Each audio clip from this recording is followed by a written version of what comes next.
सर्वांना नमस्कार. शुभ सकाळ.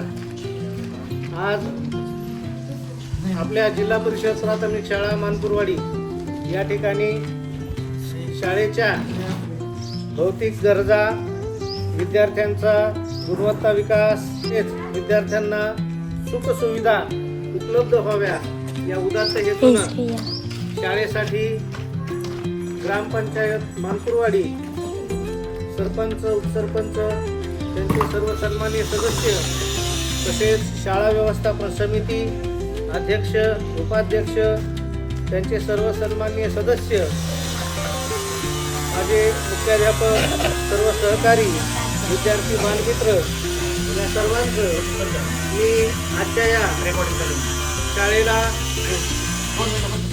भौतिक गरजा पुरवणाऱ्या वस्तू, त्यामध्ये उपलब्ध असणारं आहुजा कंपनीचं DTA 880 50 वॅट मशीन, त्यासोबतच ट्यूबलाईट्स, तसेच कार्पेट याचं शाळेला भेट म्हणून देण्याचा कार्यक्रम या ठिकाणी आयोजित केलेला आहे.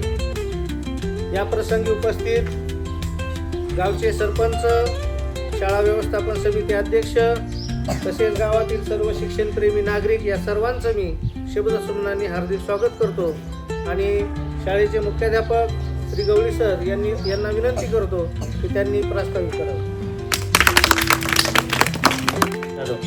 तर तुमची इच्छा व्यवस्थापन समितीचे अध्यक्ष आणि गावातले जे ग्रामपंचायत आहे त्याचे सरपंच आणि सर्व सदस्य त्या गावकऱ्यांनी तुमची इच्छा पूर्ण केली. 3 टाळ्या वाजून त्यांचा सत्कार करायचा आपण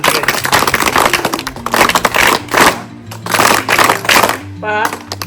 तर आजच्या या ठिकाणी आपल्या शालेय व्यवस्थापन समितीचे या ठिकाणी सन्माननीय अध्यक्ष, त्याचप्रमाणे गावचे सरपंच जोगदंड आबासाहेब ढवळे आणि उपस्थित सर्व ग्रामस्थ, मान्यवर, शिक्षणप्रेमी नागरिक, शाळेच्या ज्या भौतिक गरजा आहेत ज्याची विद्यार्थ्यांना शाळेमध्ये गोडी लागावी, त्यांना अभ्यासामध्ये रस यावा आणि शिक्षकांना देखील अध्यापन करण्यामध्ये अधिक समरसता यावी या उद्देशानं आम्ही सर्व शिक्षकांनी ग्रामपंचायत जे आहे तिचे सरपंच आणि अध्यक्षांना आम्ही विनंती केली की आपल्या शाळा ही जिल्हा परिषद शाळा आहे, याला काही वरून काही तितकं अनुदान येत नाही काही जास्त.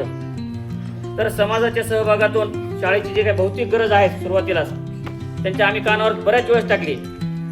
मग त्यांनी आमच्या शब्दाला प्रतिसाद देऊन अति उच्च दर्जाचे आहुजा कंपनीचं, आता पहा त्यांना घ्यायचं असेल तर त्यांनी 5,000 10,000 आम्हाला तुम्ही हे घेऊन दिला तर चायना वेळ, पण वर्षानुवर्ष जावे ही वस्तू अशी आपल्या शाळेला त्यांनी भेट दिलेली आहे आहुजा कंपनीचं. आणि हे कार्पेट ऑफिस आपलं आल्यानंतर कुठल्याही गावातल्या लोकांना म्हणा, त्यानंतर अधिकारी वर्ग आला तर ऑफिसमध्ये गेल्यानंतर ते ऑफिस वाटावं ऑफिस सारखं म्हणून त्या ठिकाणी खाली आपल्याला कार्पेट दिलेलं आहे आणि वरच्यावर एक एक साहित्य, जसं जशी तुमची प्रगती होईल विद्यार्थ्याची अभ्यासामध्ये तसं तसं ते म्हणले आम्ही साहित्य पुरवू.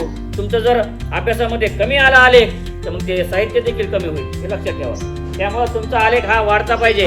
आता तुम्ही म्हणले की सर आपल्याला योगा करताना, PT करताना खाली माती लागते, की ही गोष्ट लक्षात घेऊन आपल्याला 10 चटया आबासाहेब ढवळे यांनी या ठिकाणी देऊ केलेल्या आहेत.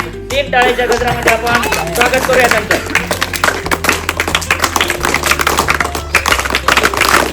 तर सर्वप्रथम आबासाहेब ढवळे, ग्रामपंचायत सरपंच, उपसरपंच, सर्व सदस्य, त्यानंतर शालेय व्यवस्थापन समितीचे अध्यक्ष, सर्व व्यवस्थापन समितीचे सदस्य,